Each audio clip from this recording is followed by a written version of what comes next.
आप सभी को प्रभु यीशु मसीह के मधुर और मीठे नाम में जय मसीह की। आप सभी का स्वागत है हमारे YouTube चैनल ख्रिस्ट वाणी चर्च में।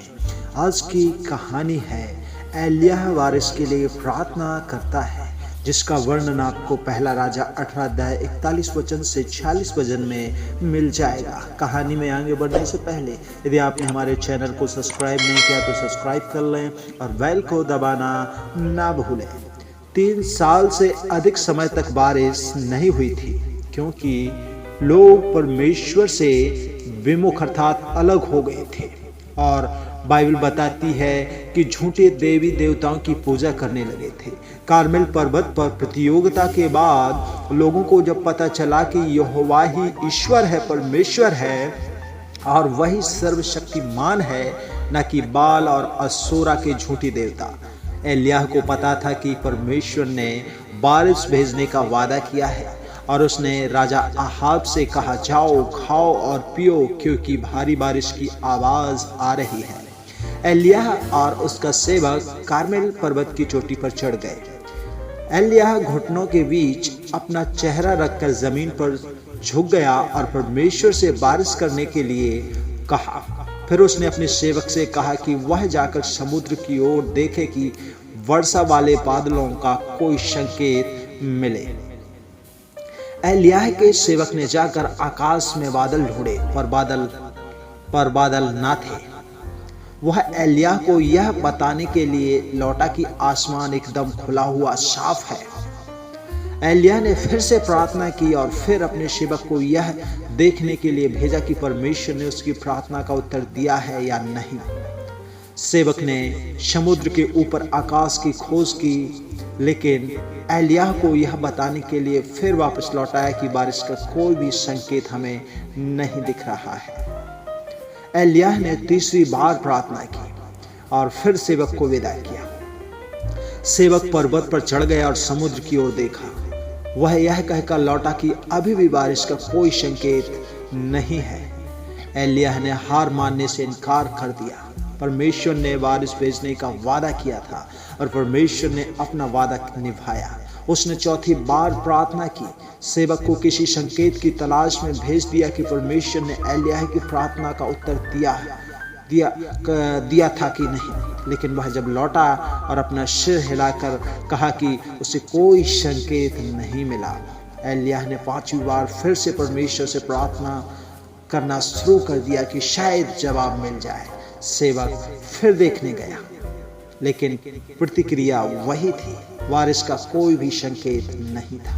एलिय्याह कायम रहा और उसने परमेश्वर से बारिश भेजने के लिए 6ठी बार प्रार्थना करना आरंभ कर दिया।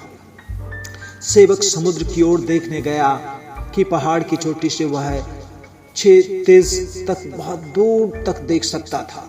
सेवक केवल यह बता सका कि अभी भी कोई भी बारिश का एक भी संकेत मुझे दिखाई नहीं दे रहा है। एलिय्याह ने हार मानने से फिर इनकार कर दिया और 7वीं बार उसने प्रभु परमेश्वर यहोवा से प्रार्थना की। सेवक 7वीं बार थका हुआ समुद्र देखने गया। उसने आकाश में खोजा और उसे आश्चर्य हुआ जब उसने समुद्र से एक आदमी की मुट्ठी के आकार का एक बादल उठते देखा। वह एलिय्याह को बताने के लिए फिर वापस दौड़ा। एलिय्याह ने कहा, जाओ और अहाब से कहो कि वह अपने घोड़ों को अपने रथ में बांध ले और बारिश रुकने से पहले सिने पर्वत पर चला जा। इसी बीच आसमान में काले बादलों से आसमान घिर गया और हवा तेज हो गई और तेज बारिश भी होने लगी। राजा अहाब यज्रेल की ओर चला गया। यहोवा की शक्ति एलिय्याह पर गिरी और वह अपना लवादा कमर में बांधकर अहाब के आगे आगे दौड़ा। यज्रेल मैराथन दौड़ जितनी दूर थी, परंतु एलिय्याह आज अहाब के रथ के आगे आगे दौड़ा। मेरे प्रिय भाई और बहनों, हम इस कहानी से यह सीख मिलती है कि जिस प्रकार एलिय्याह ने परमेश्वर ने एलिय्याह की प्रार्थना सुनी और एलिय्याह ने परमेश्वर से प्रार्थना करना रुका नहीं, बल्कि जब तक प्रार्थना का उत्तर नहीं मिला वह परमेश्वर से प्रार्थना करता रहा, किसी भी निस्वार्थ के। और उसका जो सेवक था वह भी अपने स्वामी का आज्ञाकारी था और वह बार बार समुद्र की ओर जाता, चोटी पर जाता, देखता कि कोई बादल है कि नहीं। उसने भी अपने स्वामी की आज्ञा मानी। आज ज़रूरत है हमें और आपको भी अपने स्वामी की आज्ञा का मानने का, चाहे हमारे जीवन में कितनी ही विपरीत परिस्थितियां क्यों ना हो, हम कितने ही थक क्यों ना गए हों, हम भले ही हमें आशा हमारे जीवन में ना रही हो, लेकिन हमारे लिए एक मध्यस्थ है, वो प्रार्थना कर रहा है, अर्थात यीशु। वह हमारे लिए प्रार्थना कर रहा है, वह हमारी प्रार्थना को ज़रूर सुनेगा और हम सबको हमारे जीवन में जो निराशाएं हैं उनको आशा में तब्दील, आशा में बदल देगा। मेरे प्रिय भाइयों बहनों, मैं आपको बताना चाहता हूं कि आप भी एलिय्याह की तरह प्रार्थना करना ना छोड़ें और उसके दास के समान अपने स्वामी के आज्ञाकारी रहें, चाहे परिस्थिति कैसे ही क्यों ना हो।